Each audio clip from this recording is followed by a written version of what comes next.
Singularity. Hi guys, this is Nick Danilov, aka Socrates, and I'm here at HackLab.TO. I have Eric Boyd with us today. Eric is one of the co-founders of StumbleUpon and a very interesting guy altogether. And I thought he would make a very interesting subject for Singularity one-on-one. So, hi Eric, and welcome to the show. Oh, thank you. By the way, this is our first on-location show, as it were, and I have to say a big thank you to that one anonymous, very generous donor who provided funding for me to be able to purchase a video camera and some audio equipment, so that I'm actually able to go on location and shoot interesting people and places like Eric Boyd and HackLab.TO. So thank you, anonymous donor. I really appreciate your support. I envy his new camera equipment, I gotta say. It is really fantastic. But let's get back on topic here. So, Eric, can you tell us a little bit more about yourself, and perhaps you should start with how and when you got interested in technology in general? I'd pretty much always been interested in technology. I remember the first computer I had as a kid was the Commodore 64. I was probably 10. And I learned how to program that thing almost immediately. Partly because on the Commodore 64 there really wasn't a lot of other things to do. You know, there were a few games you could play. But mostly it was about the programming. And I remember I would buy books and they would actually like list out all the lines of code and I would just type them all in. And eventually I made my own games and that kind of stuff. It was lots of fun. That's fantastic. So how old were you when you got that computer? Like I said, I was about 10, something like that. So I was super young. I remember in particular, I definitely had it by grade 6, because I remember I did one of my like big projects for a class on the Commodore 64. So that grade 6, I would have been 11, right? And I was already an expert by that point, so I must have had it for a couple of years. And then what happened then? Lead us through the story. What happened then after that Commodore 64? Well, I eventually upgraded to 386. It was big time at the time, man. I remember especially on the 386, there was a lot of games that ran so fast you had to install software that slowed your computer down. Really? Yeah. Those pieces of software were fun. Yeah, and I didn't really do as much programming on the 386 as I did on the Commodore 64. There was some. I learned a language called Turing, which is it's like a language. I think it's like sponsored by the government of Ontario. Anyway, it's designed for like people to learn. And then eventually I decided I would major in engineering, as opposed to computer science or mathematics, which were the other two things that I was considering. And I went to Queen's, and I basically just like spent all my time working on classes. It was hard program. So you did engineering at Queen's University in Kingston, Ontario. And tell us, how did you end up in Silicon Valley, or before that, how did you end up as one of the co-founders at the very beginning of StumbleUpon, which is today one of the top 5, perhaps, if not at least top 10, but maybe even top 5 social bookmarking networks? Yeah, it's huge now. It wasn't huge when I worked at it. It's a relatively long story. So part of what I did when I went away to university is I got really interested in religion. And this story is going to really meander from here. Wow. Yeah. So I got really interested in religion. I joined this group called the Church of Virus, which was this kind of religion about using memetics, the science of idea propagation, to design a new superior religion. And through that, I met David McFadzean, who hired me to work at Javian.com in Calgary. And Javian was the classic.com. We had money from an oil tycoon, Russian oil tycoon, billionaire guy. And we had this ridiculous, unbelievably huge scope and 20 employees. And no hope of actually implementing the scope of the idea. It was a really cool idea. This we had this we were gonna fund ourselves with micropayments by skimming money off micropayments. So it was going to be a financial infrastructure for the web, and associated with the micropayments was going to be this identity scheme, and then the identity scheme required this social forum stuff, and there were all these interacting pieces, and it was really cool. But it didn't work, and when the dot-com boom collapsed, we went down just like everybody else, right? But out of that, what happened is I met Jeff and Garrett, who are also working at Javian. And we made quite a bit of money at JVN. And so when JVN went down, we were like, let's do our own thing. And we found Justin as well. No, it was Justin who worked at JVN and Garrett who didn't. But anyway, the four of us started StumbleUpon after JVN went down. And one of the reasons that StumbleUpon was so good right out of the gate is we had lots of time at JVN. We had about 6 months while we were working there that we knew JVN was going to go down, and we were brainstorming ideas about what to do for like the whole 6 months. So by the time we had our opportunity, our freedom, we had this like long list of ideas, and we chose the best one, and we already knew exactly how to implement it and exactly all the steps to take.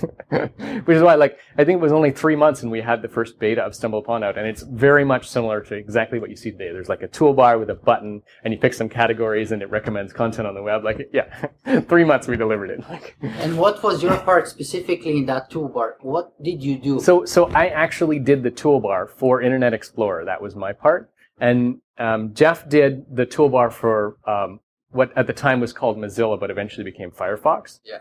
Yeah, and Garrett did the backend server. He actually did the thing that would categorize all of the sites and maintain the database of ratings and do the recommendation. Mm-hmm. And Justin did all of the like business and accounting and patent and like all that like stuff that the rest of us couldn't tolerate at all. You need a guy like that in a startup, by the way. We would be nowhere with it. So basically it was 4 of you guys starting StumbleUpon? It was 4 of us, yeah. That's awesome. And where was that? That was in Calgary. In Calgary. So lead us to the story. I know that at some point you decided to part ways. So what happened afterwards? So what happened afterwards, I worked there for about 9 or 10 months. And I was in the weakest position. I had the least money. Garrett and Justin were both living with their parents, and Jeff had more money than I did. So I was like the weak financial link. I basically had to leave because I realized like it was the .com collapse. That like if you approached anybody with a business plan that said .com on it, man, you were laughed out of the room. Yeah. So there was no way we were going to get money, and our user base was growing and our revenues were growing, but they were not growing anywhere near fast enough that we were going to be able to pay the 4 of us salaries at any kind of rate in the next couple of years. And so I didn't have enough money to stick it out. And I considered like borrowing from my parents or whatever. I see. But the other thing that had happened is to join JVN, I'd left my degree at Queen's. I had 3 of the 4 years done. I see. And I decided that if I was ever going to go back, I should go back now and finish my degree because it had already been 3 years. So that's what I did. I left StumbleUpon to go back, and I finished my degree at Queen's. So you actually completed your engineering? Yeah, I completed my degree. That's why I got the iron ring now. So I completed my engineering degree. And that's how I got into Silicon Valley, because once I had the engineering degree, then I was eligible for the TN visa, the NAFTA visa, and that's how I got into the States. A company there wanted to hire me, and I used my diploma to get the TN visa. So you worked at StumbleUpon in Calgary, you went back to Queen's to finish your engineering degree, and then you end up in Silicon Valley. So tell us a little bit more about that. Yeah, so while I was working away at Queen's, I like put my resume up on all kinds of crazy websites, and my resume was pretty good already. I had some decent work experience. It wasn't just the .coms, but I also worked at an industrial research thing, and I had some engineering experience even in high school. So yeah, I got this offer from a company in Silicon Valley to join a high-tech startup there, and I jumped at that chance because I've always wanted to live in Silicon Valley and like live that dream. So yeah, I jumped at that chance, and I went and I moved to San Jose, California, and I worked at a high-tech startup called Jetalon that does industrial sensors. Basically, they made like liquid flow sensors for customers like Intel and Applied Materials and AMD and Texas Instruments, and I got to fly to many of these customer sites and see like semiconductor fabs and really, really cool places. That's awesome. Yeah, That's awesome. It was awesome. And then you go to, I guess, San Francisco, and yeah. So the Jetalon moves from San Jose to Walnut Creek or Pleasant Hill, I think. And I moved to San Francisco because it's a convenient ride on the public transit there. And I live in San Francisco, and I go part-time at Jetalon so that I can work on my own things for a while, right? I do 3 days a week for the longest time. And I'm experimenting on the side, and that's when I find Noisebridge, the hackerspace in San Francisco. And I like, that place is just so incredible. I mean, if you think HackLab is incredible, you need to go see Noisebridge. 5,600 square feet of exactly this kind of like density. So there's Like here we do like basically like hardware, electronics, and programming. Mhm. At Noisebridge, they have whole areas that are dedicated to like, sewing. There's like a sewing corner, and there's a science corner where they do like EEG stuff, and there's like a whole wood shop and metal shop. There's a big kitchen where they actually do meals many nights a week. There's a couple of awesome classroom areas. Yeah, it's like this place times 10, right? So what do we do to bring the community here in Canada and in Toronto in particular to sort of that kind of level of engagement? I mean, I spent myself 10 weeks in Ames, in Mountain View, and I was totally blown away by the sort of vibrant, sort of boiling community of hackers and Silicon Valley pirates and all kinds of people who want to change the world. And then you come back home in Canada, and I love Canada, I love Toronto, but I get the feeling that we're a little bit more sleepy here. So how do we wake up the masses? I have no idea. I wish I knew the answer to that question, but I agree fundamentally that like there's just less excitement and enthusiasm. I mean, there's actually a lot of techie stuff in Toronto when you start exploring around. I mean, there's some very large Toronto tech meetups, and we're not the only hackerspace here in Toronto. There's actually 4 of them, which is kind of remarkable. But they're all... That's amazing. I was not aware of that. Yeah, they're all roughly the same sizes as Noisebridge, or as HackLab. And there's nothing like Noisebridge that brings together like thousands of people, right? There's nothing like that here. That's fantastic. And then, so you spend some time in Silicon Valley, in San Francisco. You get engaged in the hacking community there. How did you end up coming back in Toronto? And were you one of the original founders of this? No, space? I was not one of the founders. I've only been here for a little over a year, and the space itself is about 3.5 years. Oh, wow. Sometimes people call me a founder. I don't know how to stop people from doing that. All I am is the president. I was not here for the founding. I see. Yeah. Well, that's still an important position. So, and we come to present day. So perhaps it's time for us to start talking finally about some of your present projects, and that little gadget, especially as an embodiment of a perfect example of what you do currently. What is that thing anyway? So it's called SoundSpark, and what it is I call it electronic jewelry. And basically, all it is there's a little circuit with a microcontroller and a microphone, and it listens for sound and then lights up LEDs in response. So usually it flashes in time with my voice. And if there's music, it'll also flash in time with music. Or when other people speak and I'm silent, it'll sometimes go with them. But it responds most strongly to my voice because the microphone is right on my throat, like it's right here. Yeah. And so this is an example of the electronic jewelry that you're producing. What's the name of your company, and how can people find more about that stuff that you do right now? So the name of my company is SenseBridge, sensebridge.com. Or for the hackers, go to sensebridge.net where I reveal all the details. So almost everything I make is open source. You can go download the schematics and the code and see how it works and make your own if you really want. And this is kind of an embodiment of a larger philosophy of SenseBridge, which is in the name itself. So the idea is we're bridging our senses. What this does is it takes your audio sense and it converts it into your visual sense, right? So it's bridging those two senses. And most of the things I make do similar things. So the one that SenseBridge is most famous for is called the North Paw. It's a compass anklet. And what it does is it gives you a sense of direction. You strap it around your ankle. It has 8 vibrating motors, and it vibrates to tell you what way is north. That's fantastic. All right, so let's see some of the other electronic jewelry that Eric Boyd has produced here. And then we'll go back to our interview. Yeah, so this is the North Paw that I was just telling you about. It's a compass anklet, so you strap it around your ankle like this. And inside, like I said, there's 8 vibrating motors. So it looks kind of like this. Okay, and what does it do? It tells you north? And it tells you north. The one on the north side of your ankle, so when you wrap it around your ankle, it's like this. The one on the north side of your ankle, so the one right here would be vibrating. And when you rotate, what happens is the one that's vibrating changes to the one that's here. So no matter what way you face, it's vibrating north. And it gives you a sense of direction. So it's super useful when you come up out of the subway and you're disoriented. Or also if you just have a particularly poor sense of direction, lots of people use it for that. Yeah, I should get one for my sister-in-law, I think. Yeah. And I also make... A few GPSs. But how is it different from, say, the iPhone North Compass or something like well, that? it's different because it's persistent. So the iPhone thing, when you pull it out of your pocket and you get your bearings, that just gets you like a momentary north. Whereas when you wear this, it's always telling you which way is north. And the advantage of that is that your brain will adapt over time. This is actually the reason I built it. There was this Wired article in 2004 about a German guy called Udo and his group called Field Space at the German University of Innsbruck, who built a belt version of this. And they claim in the Wired article that if you wear it over time, what happens is you stop feeling the vibrations and you start just knowing what way is north. Basically, your brain like integrates this sense of north and it becomes a part of you so that you always know what way is north.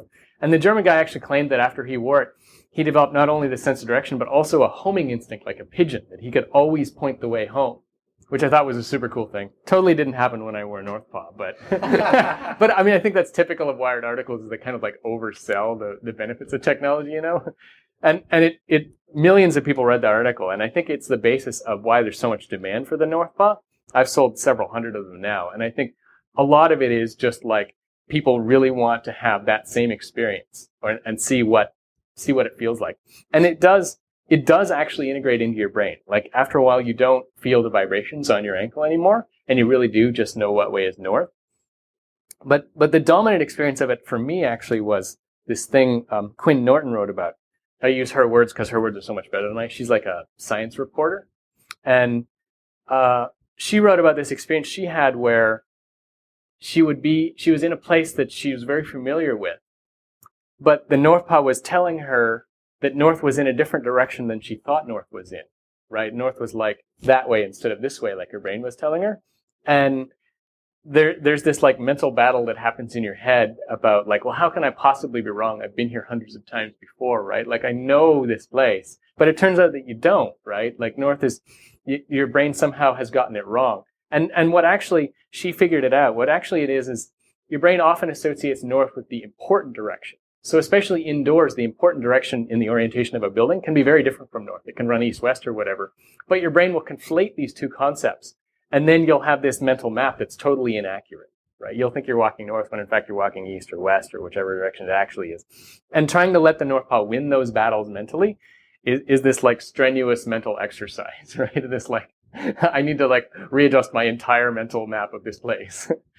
But is it the case that you said that was interesting to me, that you can actually learn to sort of hardwire the north into your brain so that at least some people eventually, after wearing this for a while, can sort of take it off and always know where the north is?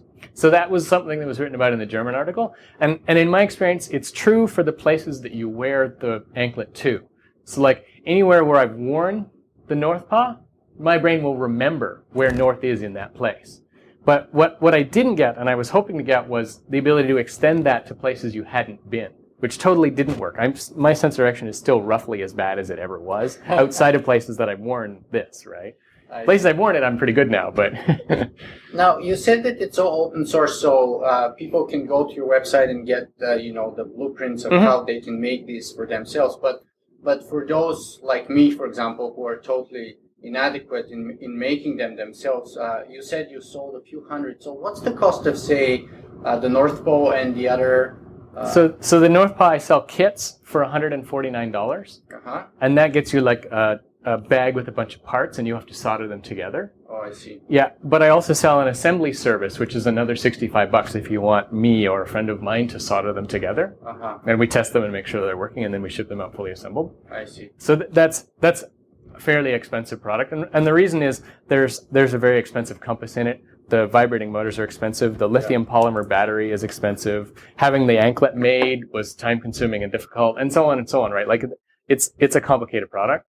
Whereas this thing, the SoundSpark, I sell for $29, and so it's much more affordable because it's much smaller and much simpler. Yeah, and it's kind of actually visually very effective. I think it's kind of a conversation starter, especially if you go to a nightclub or something. The girls really love it, I must say. Yeah. All right. Okay. Fantastic. There you go. So that's the best selling point for perhaps. Okay. So what else do you have there? Well, I have HeartSpark too. So this is an older HeartSpark in green. I also have them in black, and it's a necklace. You wear it similar to the way you wear the HeartSpark or the SoundSpark. And what it does, you also wear it with the chest strap, which I probably have in here, actually. Yeah, here it is. You wear it with this chest strap, which is it's a polar chest strap, same kind that runners and bicycle riders wear. and monitors their hearts. So this thing transmits wirelessly to the HeartSpark, and then the HeartSpark flashes in time with your heartbeat. Oh wow! So you can have a visual representation. You have a of visual your heart representation of your heart rate, which is super cool. Yeah. So basically, you like broadcast your feelings, as it were. And my traditional joke about this one, to get back to ladies again, is don't wear it on a first date. Yeah. Well, I mean, it goes both ways. It could be horrible, but it could be also fantastic, right? Yeah. Yeah, I guess. I mean, if she sees that you're super excited and that turns her on too, it could totally work. Yeah, it could work in speed dating situations too. All right. So, do you want to go back and sit down again? Sure, yeah. All right. Oh, I didn't show you. There's one more, actually. Oh, okay. Yeah, this one, it won't look like this. This is just a prototype, but this is called Mood Spark. And it's like the mood rings of old. The idea is that it'll show the body temperature. So right now it's showing blue because I'm relatively cold. But if I warm up, the LED changes to red, and it fade between the two. And I'm hoping to be able to sell this for a price not too much more than, for instance, the SoundSpark. So I'm hoping like a $50 region, but it'll depend a lot on how the final form factor works. So this one I made, you can see I made it with just what's called the wire wrap technique. I just took a silver wire and I coiled it around and made the ring piece. Mm-hmm. But I'm hoping to like mill aluminum and create an actual enclosure that will hide the circuit board a little more, and it'll look more stylish. I see. Very interesting. Yeah, and I also have, actually, while we're doing this, I have another, this is going to be another thing like the HeartSpark. The idea is there's a bunch of lights here, and they're going to go up and down in time with your heartbeat. Mm-hmm. So I call this one Heart Rise. It's not done yet, though. Only a prototype. So it's like equalizer for heart. Exactly. And I'm hoping, too, if you know the persistence of vision effect, I'm hoping that when you do this, you'll be able to see your like EKG signal, which will be really cool. It'll be fake because you don't actually get EKG from the chest straps, but it'll still be really cool. Awesome. Very creative. Mm-hmm. All right, so let's go sit down again and go back to the interview. Mm-hmm. Okay, so we saw a number of cool products that you make. What else is interesting about you? I mean, I find you're a fascinating guy. That's why I decided to come and do an interview in person, because you're involved in Hacker Lab. You do SenseBridge products. You're one of the co-founders of StumbleUpon. And I think you have a very interesting philosophy behind SenseBridge. So why don't you tell us a little bit more about bridging the sort of the gap between the different senses? How did you come up with the idea, and what's the philosophy behind it? Well, so originally SenseBridge started as the NoiseBridge Cyborg group. The idea was to use technology to augment ourselves, right? And then the Northpaw was the first example of that. And the name has obvious derivation from NoiseBridge, right? What we did was drop the noise and put in the sense. Yeah, so that's where the name actually came from. But we like the name because it is about bridging your senses. It's about augmenting yourself with electronics. And so I do a lot of like cyborg kind of stuff. I ran Cyborg Camp Toronto here last year. We brought together about 50 people for a day-long unconference, and people got up and talked about whatever aspect of cyborgology they wanted to talk about. So I gave a presentation on wearables. We had a couple of presentations on robotics. There was a couple of presentations on like aspects of identity, cyborg identity, and things like, what will the world be like when you can just copy yourself infinitely? You can have like machine copies of yourself, or you can like upload your consciousness into computers. All that kind of stuff is like super fascinating to me. And I mean, in relating to the kind of like the singularity idea, right? This is something that Kurzweil talks about all the time, is we're going to become our machines. That's the smooth pathway to singularity, as opposed to an abrupt pathway where like you get a God in a box, right? So I've been working very hard to try to make the smooth pathway happen, because I think it's a lot friendlier than the hard takeoff pathway.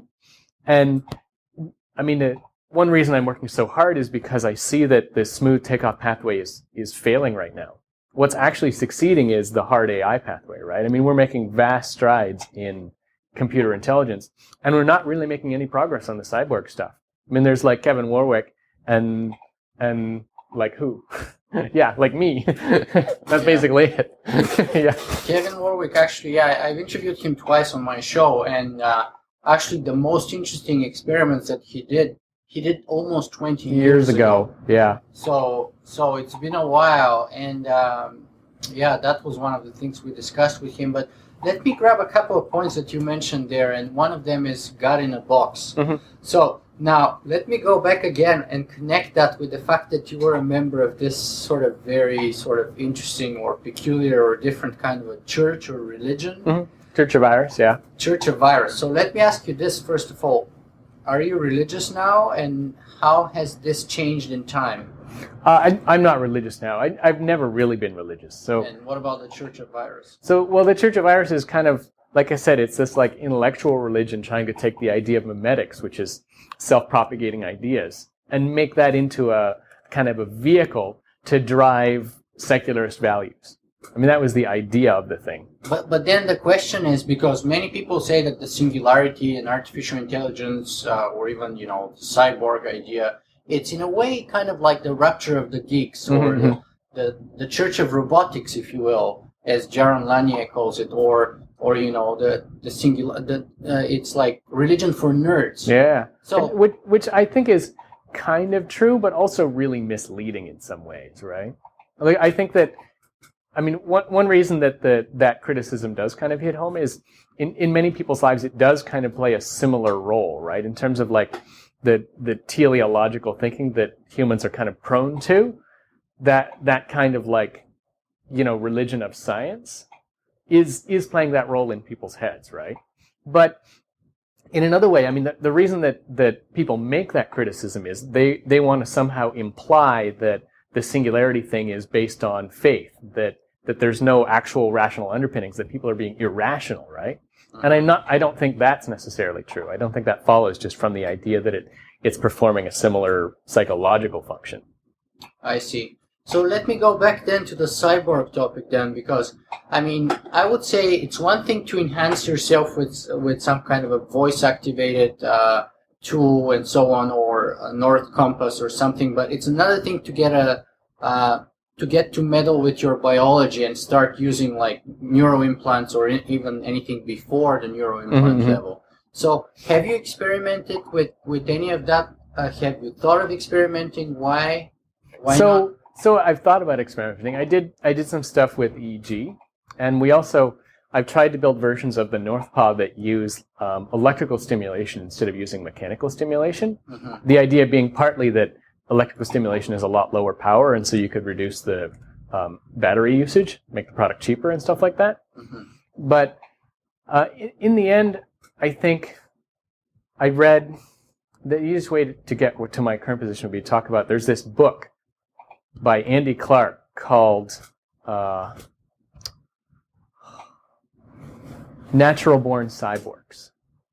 And his philosophy is basically that humans are naturally cyborgs, that what the human brain is all about is figuring out how to integrate aspects of our world into ourselves. And I mean, the most pedestrian example of that kind of thing is clothing, right? Humans wear clothing as if it was a part of ourselves, right? And if we don't wear clothing, we feel very strange. And tool use is just a further extension of that, right? When you put the hammer in your hand, suddenly what you are is augmented by the hammer. And the really interesting thing actually about the Andy Clark book is he talks about how even things like our own arms are mentally, psychologically the same. So the way that the human brain adapts to the way that your hands work is the same way that the brain adapts to the way that a hammer works. And you can see this, like if you get injured or whatever, if you have to limp, your brain will reconfigure itself and you have an entirely new walking gait for as long as you need it. And similarly, if your arm is in a sling, your other arm will take over tasks that your first arm used to do. And so the whole way that the human brain works is this like brain plasticity, this idea that I'm just going to adapt to what's around me, and I'm going to make various tools a part of my psychological repertoire. And so I think that humans are naturally cyborgs. Even if all we're doing is strapping electronics to ourselves, those electronics fundamentally augment ourselves. We become mentally dependent on them. And this is really true. It's really obvious actually with the rise of what I'm now calling carryables. So this idea of like smartphones. Yeah. Your smartphone augments you in such a way that if you take your smartphone away, you will be profoundly crippled, right? I mean, lots of people now have the experience of like without their smartphone, they're suddenly lost, right? Like without GPS navigation, oh my goodness. Yeah. Like my ability to interact with the world suddenly like way down, right? And a similar thing with with Google, right? This idea that if I want an answer, I can get an answer, and I've come to depend on that, and I don't, I no longer try to memorize large things or formulas or anything. I know that I can find it again, right? I agree with all those things that you said, but why not take the next step? Why don't you start doing something like do-it-yourself bioimplants or something like that? So several people are doing that kind of thing. I'm not. The most famous, actually, is the Leet Anonym over in the UK. She has a project to take North Paw and make an implantable version of it. Yeah. Which is an interesting project. I personally think it'll be kind of gruesome. Like, there's a lot of parts in a North Paw, right? You're going to have to implant like at least 8 things. Yeah. But I mean, part of what convinced me not to follow that path myself is precisely this idea that you're augmented even if it's not physically a part of you. Even if you just strap it on, it still augments you mentally in the same way that it would if it's actually a part of you. So I think you can achieve like 90% of the cyborg vision without actually, endangering your physical form. Yeah. Yeah.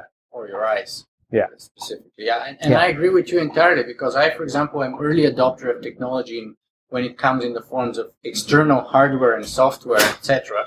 But when it comes to the point of actually being early adopter on bioimplants and things like that, I want it to be a proven concept first, and I don't want to be leading. Yeah. I've talked all the time about kind of like the technological cycle, right? And it starts with like, alpha users, which is usually like the people who are developing a technology, using it themselves. And then there's like a small beta group. And then there's like a 1.0 release, which is wider. And then there's a 2.0 release. And I'm kind of on some things I'm a 1.0 user. And on some things I'm a 2.0 user, right? I'm never a beta user, and I'm never an alpha user, right?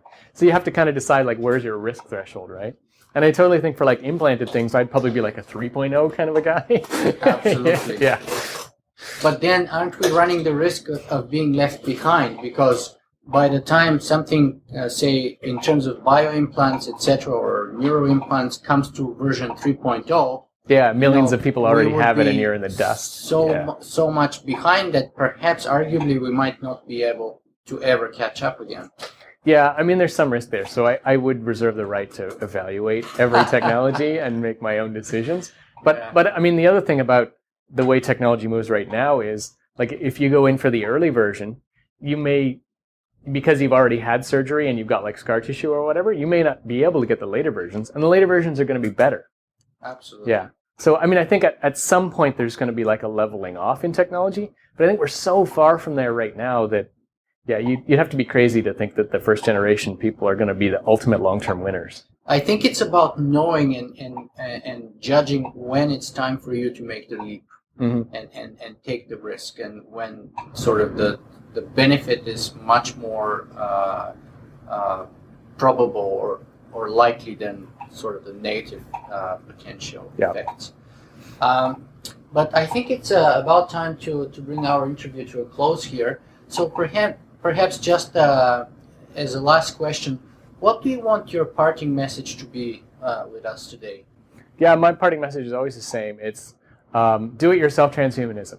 Right now there's a really accessible level in electronics and in lots of hacking. You can get out there and do your own thing. So if you've got some idea for how to augment yourself, it's totally within reach, even for hobbyists. So my message is, get out there and do it. That's fantastic, Eric. Thank you very much for being with us today and for letting us come and visit you at HackLab.TO. Thank you.